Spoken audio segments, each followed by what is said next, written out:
دین کے نام پہ بڑی بڑی کمپنیاں کھل گئی ہیں. کوئی کہتا ہے کہ منو ہی آدم ہے، کوئی کہتا ہے کہ اوم ہی اللہ ہے، اور ایک علامہ تو یہاں تک کہتے ہیں کہ سناتن دھرم کا نام ہی اسلام ہے. سناتن دھرم کا نام ہی اسلام ہے، یعنی اسلام کیا ہے؟ سناتن دھرم ہے. اور وہ اس کے لیے قرآن مجید کی دلیل بھی لاتے ہیں، اور قرآن مجید کی دلیل سے، قرآن مجید کی آیت سے اس کا ثبوت فراہم کرتے ہیں. اور وہ کہتے ہیں کہ جو قرآن مجید میں دین قیم کہا گیا اس سے مراد سناتن دھرم ہے.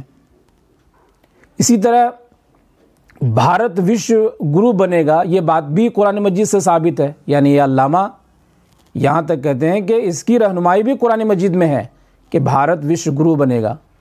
اور اس کے بعد وہ قرآن مجید کی آیت نقل کرتے ہیں، اور قرآن مجید کی ایک مشہور آیت یستبدل قوما غیرکم ثم لا یکونوا امثالکم، اس کو یہ پیش کرتے ہیں اور کہتے ہیں کہ اس آیت کے تعلق سے اللہ کے رسول صلی اللہ علیہ وسلم نے یہ بات کہی ہے کہ اس سے مراد آریہ اور دراوڑ قوم ہے، انہیں روم اور ایران وغیرہ کے علاقے میں بسنے والی ایک قوم ہے. نعوذ باللہ من ذالک. پتہ نہیں یہ لوگ قرآن مجید کو، پتہ نہیں یہ لوگ دین اسلام کو کہاں کہاں سے سیکھتے ہیں، اور کس حدیث میں یہ بات کہی گئی ہے. اگر وہ حدیث سامنے میں آتی اور انہوں نے حدیث اگر پیش کی ہوتی تو میں اس حدیث پر بھی بات کر سکتا تھا اور اس کا مطالعہ بھی آپ کے سامنے پیش کر سکتا تھا. لیکن یہ بات میں آپ کے سامنے میں عرض کر رہا ہوں کہ لوگ اپنی بات کو ثابت کرنے کے لیے، لوگ اپنی بات کو منوانے کے لیے کس کس طرح سے اللہ کے رسول صلی اللہ علیہ وسلم پر الزامات لگا رہے ہیں.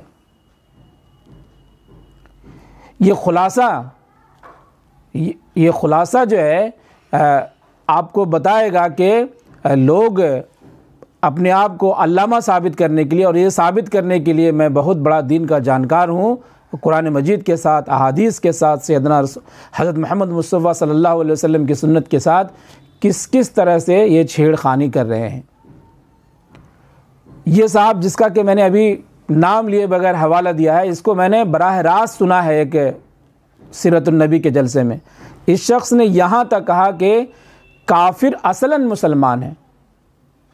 قرآن مجید میں جو کافر کہا گیا اصلاً اس سے مراد مسلمان ہے. اور ان صاحب نے پھر وہ من گھڑن دلیل بھی دے دی کہ کافر کا ایک معنی چھپانے کے ہوتا ہے.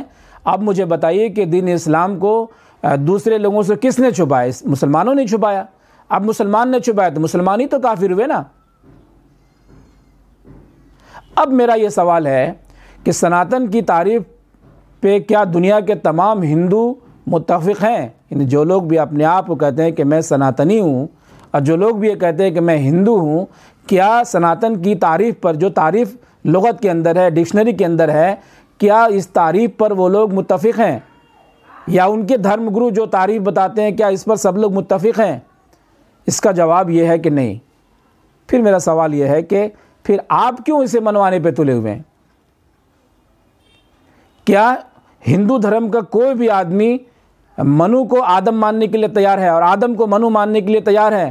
تو اس کا جواب ہوگا کہ نہیں. تو پھر میرا سوال ہوگا کہ پھر آپ کیوں یہ منوانے کے لیے تلے ہوئے ہیں کہ منو ہی آدم ہے، آدم ہی منو ہے؟ کیا سناتن سے مراد اسلام ہے؟ کسی ہندو سے آپ یہ بات کہلوا سکتے ہیں؟ آپ قطعی یہ بات نہیں کہلوا سکتے ہیں. کچھ جاہل علامہ کو لگتا ہے کہ کسی چیز کو سمجھنے کے لیے صرف لغت ہی کافی ہے. تو میں ایسے لوگوں سے پوچھنا چاہوں گا کہ کتے کے بھی 4 پیر ہوتے ہیں اور گائے کے بھی 4 پیر ہوتے ہیں، تو کیا گائے کو کتا اور کتے کو گائے کہا جا سکتا ہے اس بنیاد پر کہ دونوں کے درمیان ایک سملرٹی ہے، ایک مشابہت ہے؟ آپ لغت اٹھا کر کے دیکھیے کہ ہندو کے ایک معنی چور کے بھی ہوتے ہیں، تو کیا لغت کی بنیاد پر کسی ہندو کو آپ چور کہہ دیں گے؟ اور اگر آپ لغت کی بنیاد پر کسی کو بھی ایسا کہیں گے جو کہ آپ کو حق نہیں بنتا کہنے کا، تو آپ سے بڑا یہاں پر مورخ کون ہوگا، جاہل کون ہوگا؟ دین اسلام کسی دھرم اور مذہب سے بالکل بھی میل نہیں کھاتا. یہ بات جو ہے ہمارے ذہن میں بالکل واضح رہنی چاہیے. دین اسلام ایک الگ دین ہے. ہاں کچھ باتیں ہر دین دھرم کی ایک دوسرے سے میل کھاتی ہیں، ملتی جلتی ہیں، جیسے آنکھ، کان، ناک، منہ انسان میں بھی پائے جاتے ہیں اور جانور میں بھی پائے جاتے ہیں. لیکن آپ دیکھیں گے کہ جانوروں کے آنکھ کان ناک منہ کا جو ناک نقشہ ہے، جو ڈھانچہ ہے وہ الگ ہے، اور انسانوں کے ناک کان منہ کا جو ڈھانچہ ہے وہ بالکل الگ ہے۔ تو اب ناک کان منہ آنکھ اگر اس کی سملرٹی کسی جانور سے ہو جائے تو آپ انسان کو جانور نہیں کہہ سکتے ہیں۔ انسان بھی ایک جانور ہے، لیکن انسان جانور ہے تو انسان گائے نہیں ہے، انسان بیل نہیں ہے، بھینس نہیں ہے، کتا نہیں ہے۔ جانور کی ایک قبیلہ الگ ہے، ان کی صفات الگ ہے، ان کی خوبیاں الگ ہیں، اور انسان کی صفات الگ ہے، انسان کی خوبیاں الگ ہیں۔ اس لیے کبھی آپ اپنے علم کے زوم میں یہ بات مت کہہ دیجئے کہ انسان بھی جانور ہے، اور بڑے من سے یہ مت کہہ دیجئے کہ میں بھی جانور ہوں۔ اور اگر آپ یہ کہیں گے تو یقیناً آپ اس دن جو ہے بڑے جاہل کہلائے جائیں گے اور بڑے مورخ کہلائے جائیں گے، اور اسی بنیاد پر آپ اسلام کو دیگر مذاہب سے الگ کر سکتے ہیں کہ اسلام کی بہت ساری باتیں دیگر مذاہب سے ضرور میل کھاتی ہیں، لیکن اسلام ایک کمپلیٹ ریلیجن، ایک مکمل دین ہے، الگ ہے، اور جو دوسرے مذاہب اور دوسرے ادیان ہیں، دوسرے جو دھرم ہیں، وہ بالکل الگ ہے۔ دونوں کے درمیان دین کے اعتبار سے، مذہب کے اعتبار سے، شریعت کے اعتبار سے کوئی تال میل نہیں ہے، بالکل جدا جدا ہے۔ اسلام جو ہے، اس کی جو تبلیغ ہوگی، اس کے تبلیغ کے وقت میں یہ دیکھا جائے گا کہ کوئی ایسی بات نہ کہی جائے جس کی وجہ سے مخاطب کی دل آزاری ہو۔ یعنی آپ اگر اسلام کی تبلیغ کر رہے ہیں تو اس کے لیے ضروری نہیں ہے کہ مخاطب میں اگر کوئی مذہب ہے تو اس کی تذلیل کی جائے، اس کی تضحیق کی جائے، اسے نیچا دکھایا جائے۔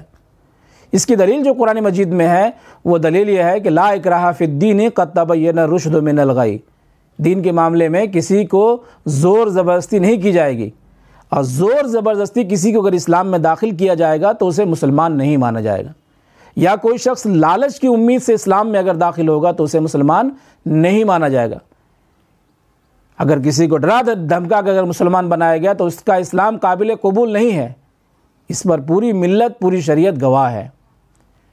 یہ ایک ریکویسٹ ہے، کوئی زور زبردستی اور لبھاؤ نہیں ہے۔ ہمارا یہ ماننا ہے کہ جب لوگ ایک پیتھی کے علاج سے مطمئن نہیں ہوتے، مثال کے طور پر ایک آدمی ماڈرن پیتھی سے علاج کرا رہا ہے، اگر وہ مطمئن نہیں ہوتا تو ہیموپیتھ کے پاس جاتا ہے، ہیموپیتھ سے اگر مطمئن نہیں ہوتا تو وہ آیورویدک کے پاس جاتا ہے، آیورویدک سے مطمئن نہیں ہوتا تو وہ کسی اور پیتھی کی طرف چلا جاتا ہے، یونانی پیتھی کی طرف چلا جاتا ہے۔ اس سے انتخاب کا حق ہے۔ تو جب ایک شخص ایک پیتھی سے مطمئن نہیں ہوتے ہیں تو دوسری پیتھی والے سے وہ رجوع کرتے ہیں۔ اسی اصول پر ہم یہ دیکھتے ہیں کہ دنیا کے بہت سارے لوگ اپنا دین دھرم چھوڑ کر کے اسلام قبول کر رہے ہیں۔ انہیں لگتا ہے کہ ہم جس دین دھرم کو مان رہے ہیں اس میں ہمیں سکون نہیں مل رہا ہے، ہماری زندگی صحیح ڈھنگ سے نہیں گزر پا رہی ہے، ہمیں اطمینان نہیں مل پا رہا ہے، تو وہ اپنے دین دھرم کو چھوڑ رہے ہیں، اسلام کو قبول کر رہے ہیں۔ اسی طرح سے کچھ لوگ مسلمان ہیں، وہ انہوں نے اسلام کو صحیح ڈھنگ سے نہیں سمجھا یا انہوں نے اسلام کو نہیں اپنایا، انہیں لگتا ہے کہ اسلام میں کچھ خرابیاں ہیں، تو وہ اسلام چھوڑ بھی رہے ہیں، اسلام کو نہیں بھی مان رہے ہیں۔ ہمارا ذاتی معاملہ یہ ہے کہ ہم اسلام کو دنیا کا سب سے صاف ستھرا دین مانتے ہیں۔ یہ میرا ذاتی معاملہ ہے، یہ میرا انفرادی معاملہ ہے، یہ میری چوائس ہے، یہ میرا انتخاب ہے کہ ہم یہ مانتے ہیں کہ دنیا کا سب سے صاف ستھرا دین جو ہے وہ اسلام ہے۔ تو اسی طرح کی بات ماننے کا جو اختیار ہے وہ ہمارے مخاطب کو بھی ہے، ہندو دھرم والے کو بھی ہے، عیسائیوں کو بھی ہے، یہودیوں کو بھی ہے، نصرانیوں کو بھی ہے، سکھ دھرم ماننے والوں کو، جین دھرم ماننے والے کو، بودھ دھرم ماننے والے کو، تمام لوگوں کو بھی یہ اختیار ہے کہ وہ کہیں کہ ان کا دین دھرم جو ہے سب سے اچھا ہے۔ یہ ان کو اختیار ہے، وہ کہہ سکتے ہیں، وہ اپنے عقیدے میں اس کو شامل کر سکتے ہیں۔ میرا اسلام مجھے یہ کہتا ہے کہ مجھے انہیں ذلیل کرنے کا کوئی حق نہیں ہے، میں اسے ذلیل نہیں کر سکتا، نیچا نہیں دکھا سکتا۔ ہاں، جن باتوں کو ہم سچ مانتے ہیں، جن باتوں کو ہم حق مانتے ہیں، جن باتوں کو ہم اچھا سمجھتے ہیں، جن باتوں کو کے تعلق سے ہمارا عقیدہ ہے کہ دنیا کے لوگ اگر اسے اپنائیں گے تو انہیں شیتل چھایا ملے گی، ان کی زندگی پرامن ہوگی، ان کی زندگی میں انقلاب آئے گا، تو اس کے لیے ہم دلیل دیتے ہیں، ان کے سامنے میں ثبوت دیتے ہیں۔ اور سب سے بڑا دلیل اور ثبوت یہ ہے کہ ہم اپنا آچرن اور ہم اپنا اخلاق جو ہے ان کے سامنے میں پیش کرتے ہیں۔ اور دنیا کی تاریخ گواہ ہے کہ اسلام جہاں جہاں پھیلا ہے وہ اپنے اخلاق اور اپنے کردار سے پھیلا ہے۔ اللہ تبارک و تعالیٰ کی بارگاہ میں دست بدعا ہوں کہ اللہ تبارک و تعالیٰ ہمیں اور آپ کو دین اسلام کی تبلیغ کا جو نبوی طریقہ ہے، جو قرآنی طریقہ ہے، جو اسلامی طریقہ ہے، ہمیں اسے اپنانے کی توفیق عطا فرمائے، اور اسلام کی تبلیغ کے نام پر جو مداہنت ہو رہی ہے، نئے سرے سے مسلمانوں کو جو کافر بنانے کی جو مہم چل رہی ہے، اس مہم کا حصہ بننے سے ہمیں محفوظ فرمائے، شیطان کے ہر ہیلے اور ہر تدبیر اور ہر چال سے ہمیں محفوظ فرمائے۔